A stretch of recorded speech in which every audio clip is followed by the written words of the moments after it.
Hay alarma. Hay alarma, hay alarma, desesperación, desinformación, confusión, furia y mucho miedo. Desde Argentina hasta México.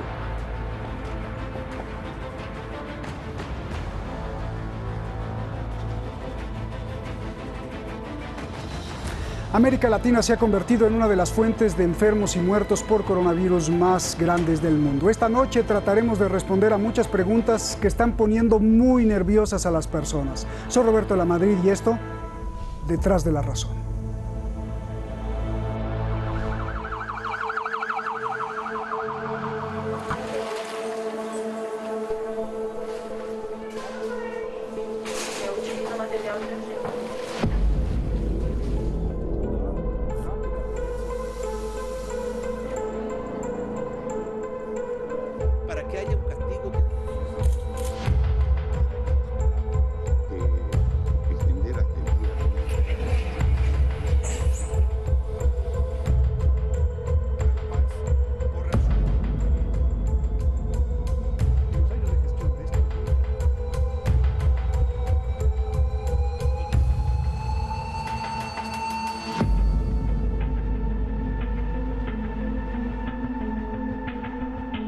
América Latina se convirtió en uno de los focos de infección más grandes del mundo.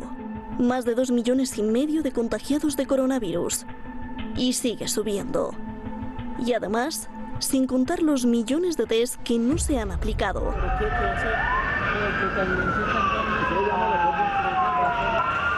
¿Qué pasó? Administraciones ineficientes, mal funcionamiento de servicios públicos, economías deficientes, pero sobre todo la gran corrupción, el robo y la malversación. In a 2018 study of public spending in Latin America, the Inter-American Development Bank found that as much as $220 billion, or fully 4% of regional GDP, is wasted annually. And a large part of that waste comes from corrupt public procurement.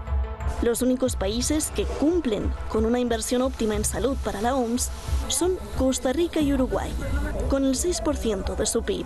Pero para los demás, en cuestión del PIB, la salud es lo de menos.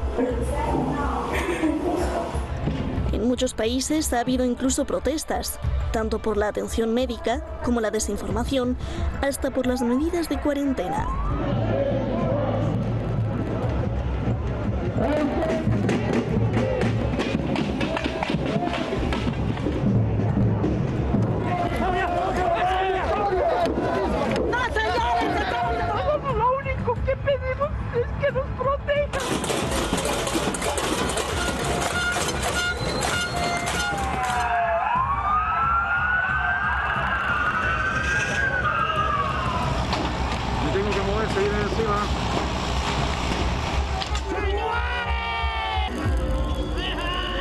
Basta ya que nos saquen.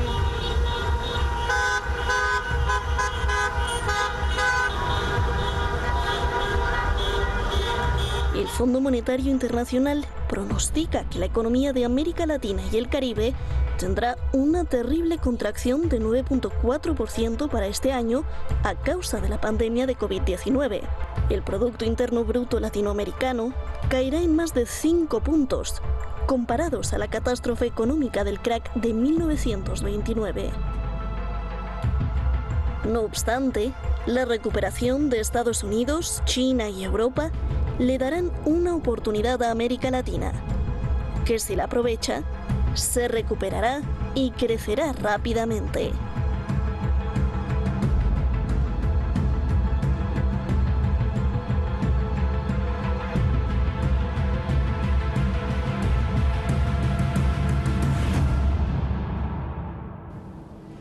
Muchísimas gracias por todo su apoyo. De lo que hemos estado sufriendo, pues ha sido que nos han quitado los videos en YouTube, pero ustedes presionan y ya YouTube me explicó, pasó ayer otra vez, quitaron el programa, hay un maloso por ahí denunciando los videos, entonces los robots de YouTube lo quitan porque lo denuncian, pero después apela uno, yo apelé y además ustedes la presión, viene entonces un ser humano de YouTube.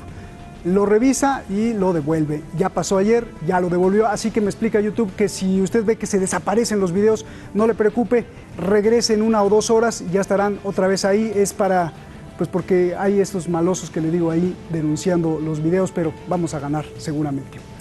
Vamos directamente con nuestros invitados, que hay muchísimas preguntas. Jesús López Almejo, él es un gran doctor, investigador, grado o nivel 1 del Consejo Nacional de Ciencia y Tecnología. Él está allá en Tijuana. Muchísimas gracias. Además, titular del canal de YouTube, tu profe de RI. Gracias por esa noble labor. Como siempre, te agradezco porque es clases gratis con un nivel pues académico muy alto a través de YouTube. Aníbal González, investigador y especialista en seguridad allá en el querido Brasil, en Florianópolis, una bella ciudad. Gracias Aníbal por estar aquí. Ayúdenme los dos, por favor, hay muchísimas preguntas. Jesús, comienzo contigo. Les pido ayuda de que me lo contesten lo más pronto posible, lo más rápido. ¿Por qué América Latina se convirtió en este gran foco de infección, Jesús? Bueno, primero que nada, porque como decía la introducción de este programa, Roberto, tenemos un problema de desprecio por las instituciones dedicadas a la salud.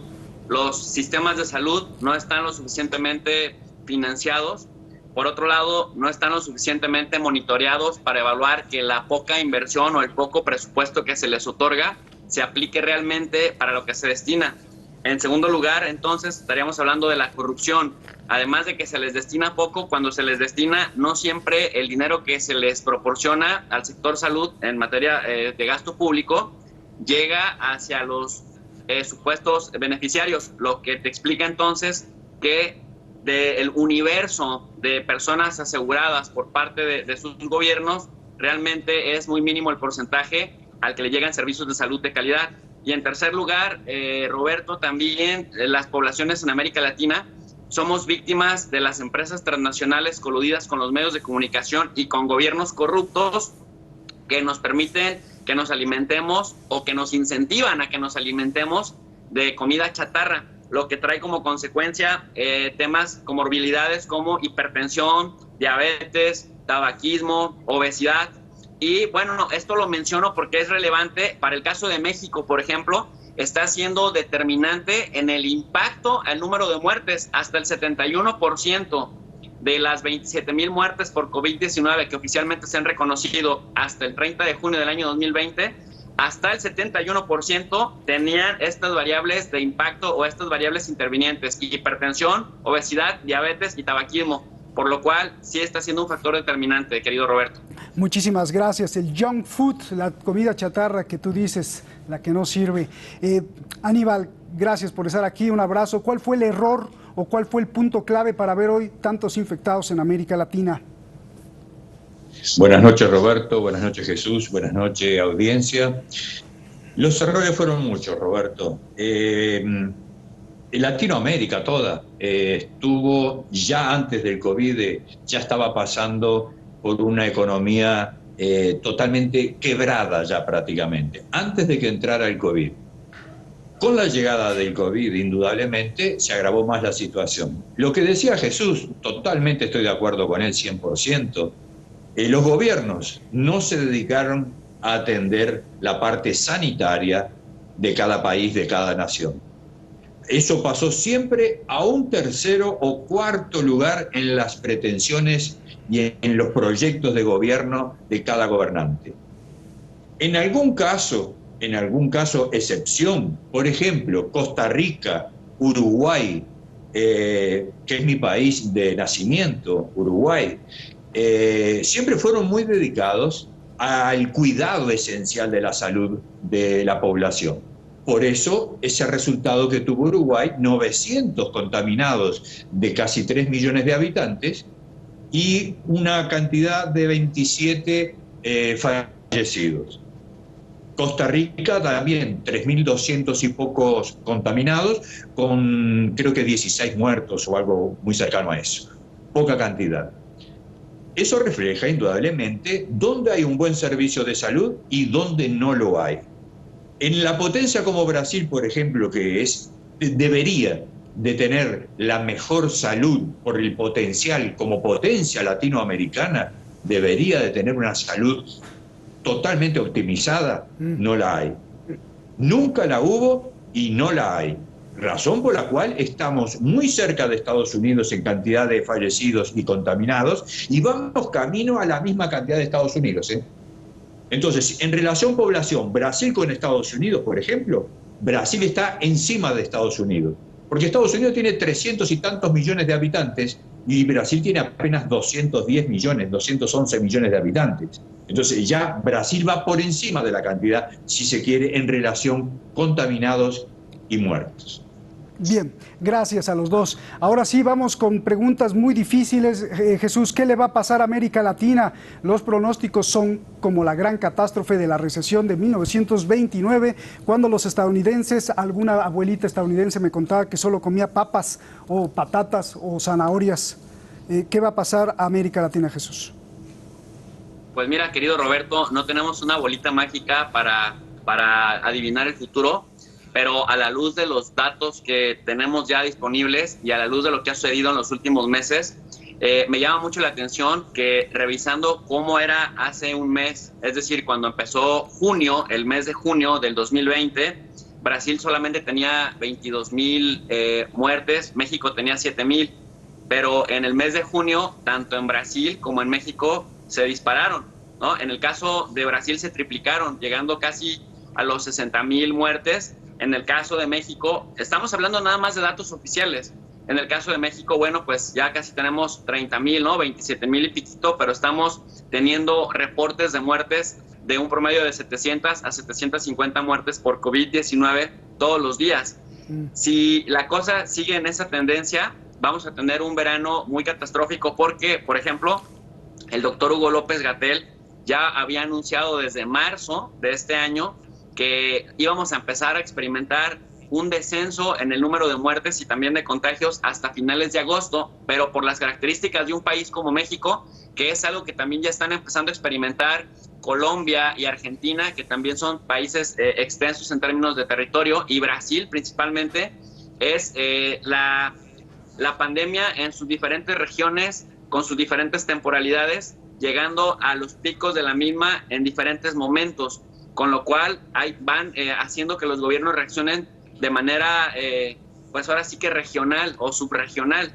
Y en ese sentido, Roberto, me parece que mientras los gobiernos no tengan claridad en cómo coordinarse con los gobiernos centrales, con los gobiernos estatales, me parece que esto va a seguir de control. Porque mira, una cosa que me preocupa, por ejemplo, en el caso mexicano, es una cosa buena y una negativa.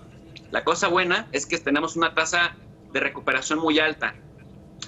Tenemos en el orden del 59 o 60% de las personas que se han enfermado, hemos recuperado el 59-60%. Casi estamos en el nivel de Uruguay o de Costa Rica o del mismísimo Cuba, ¿no? Que además son países muy pequeños, pero que además tienen sistemas de salud eficientes. Sin embargo, me preocupa que eso nos haga caer en la confianza que caímos en el mes de junio y que justamente eso se note en el alza pues casi exponencial, Roberto, tanto en los contagios como en el número de muertes. De seguir las cosas igual, vamos a tener un verano muy amargo. Bien, lo que denuncias es muy importante porque en Brasil pasa lo mismo. Bolsonaro contra los gobernadores, no se ponen de acuerdo los gobiernos estatales con el gobierno central. Y bueno, esto ya lo habíamos denunciado incluso aquí en otros programas, Aníbal. Yo te pregunto, ante este pronóstico de desempleo, más pobreza y hundimiento de la economía, aparece el Fondo Monetario Internacional diciendo, no se preocupen, ya está listo $1 trillion, $1 billón para prestarle dinero a todo el que no se quiera hundir. Esto suena feo, ¿no? Extraño, y si no es un plan, te pregunto, ¿es una oportunidad para abusar y endeudar y sumir más a los países? Como hablábamos en el otro programa, Roberto, yo lo denominé plandemia, no pandemia. Yo creo que, como hablamos la otra vez, hay un ganador en todo esto. Siempre hay un buitre, indudablemente, que come la carcasa, que come lo que queda, ¿cierto? En este caso, Fondo Monetario Internacional.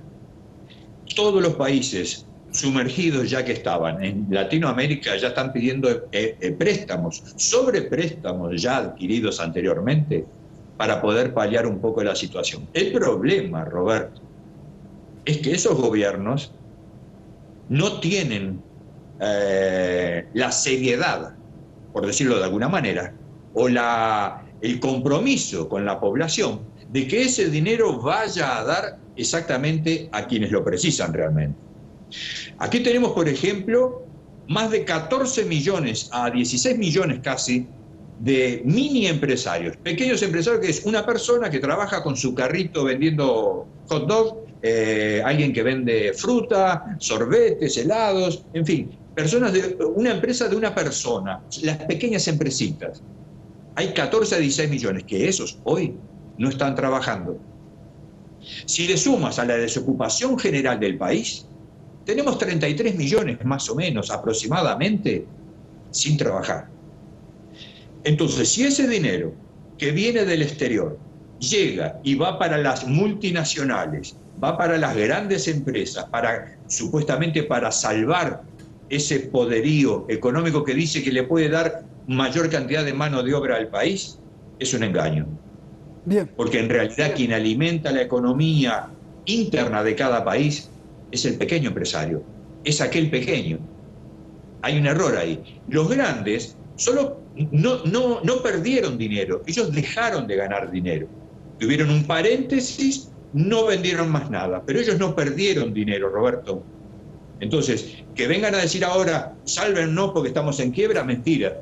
Ellos el dinero lo tienen, solo que pararon de recibir dinero. El pobre no, el pobre vivía día a día. Ese pequeño empresario vivía en el día a día.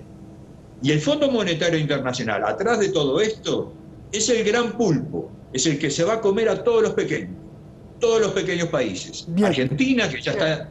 Argentina tiene una deuda de 57 mil millones. Un año antes de que entrara Fernández, Macri pidió y le dieron, único país en el mundo y en la historia que le dieron 57 mil millones de dólares, y no se sabe dónde fueron.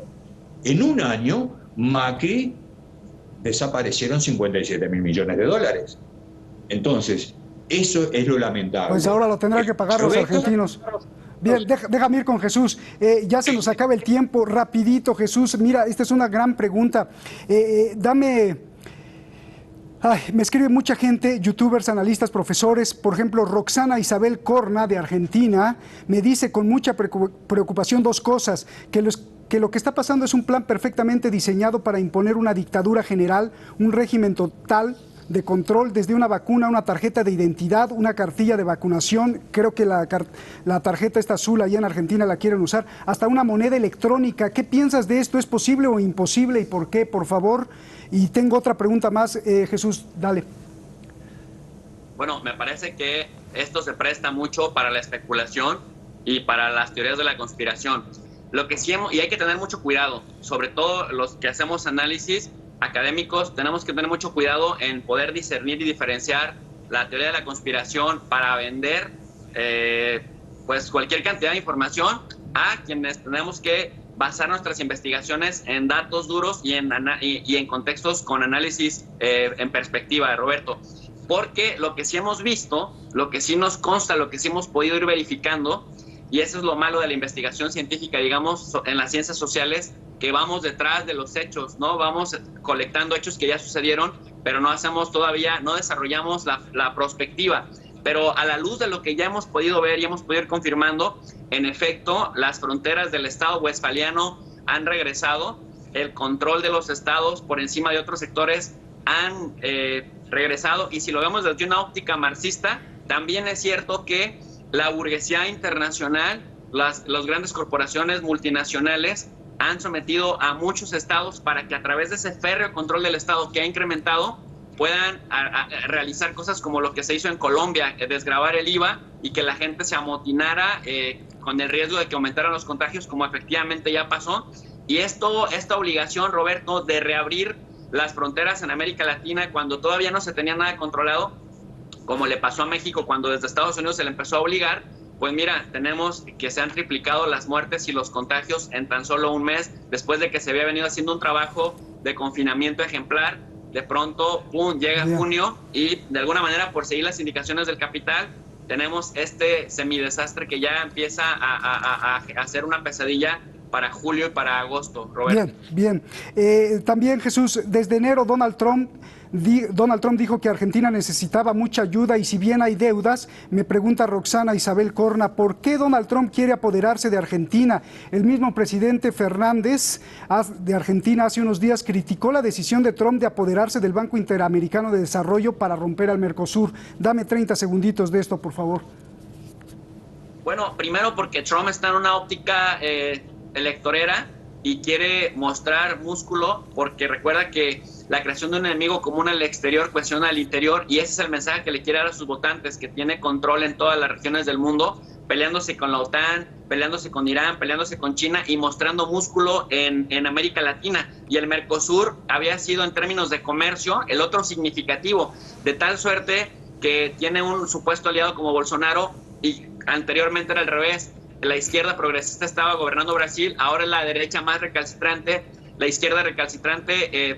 derecha recalcitrante gobernaba Argentina con Macri, y ahora llega la izquierda progresista, y entonces lo que mejor sabe hacer Estados Unidos cuando existe un bloque que puede competirle, pues dividirlo y vencerlo, y esto parece ser que está funcionando en el Mercosur, que lo había representado muy bien en la última década, querido Roberto. Bien, a ver, Aníbal, me escriben también muchas personas alarmadas de Colombia, de varios países, de México también, de Argentina sobre todo, de todos los países de América Latina que están viendo en su propio país mano dura, que se perfilan a imponer un sistema tipo Hitler, así me escriben. ¿Qué opinas de esto y tu reflexión sobre las protestas en toda América Latina?